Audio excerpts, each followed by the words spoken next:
কয় ভাত খাবা না দেখলে ভঙ্গি সঙ্গি করে, অনেক নানান ধরনের কথা কিছু। তোমার শ্বশুরের নাম কি?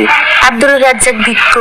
শ্বশুরের এমন কর্মকাণ্ডের হাত থেকে নিজেকে রক্ষা পাওয়ার জন্য এই পুত্রবধূ এলাকার কয়েকজনের কাছে ঘটনা খুলে বলেন।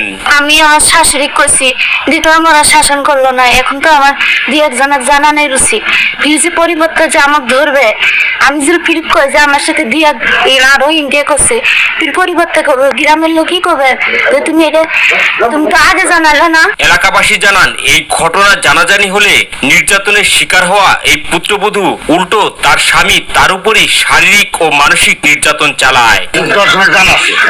ভাই আমাকে বাঁচান, আমাকে সমাচার করতেছে আমার শ্বশুর, আমি তো আমার নির্যাত থাকতে চাই। আপনার বিচার লাগান, তাহলে নিজের জীবন নিজেই শেষ করি। চল কিনা মেশে মনে করেন জায়গা ধরছে ধরা ফরা মেয়েটা ইয়ে করে সেটা আসছে, আর শ্বশুর স্বামী আসছে আসার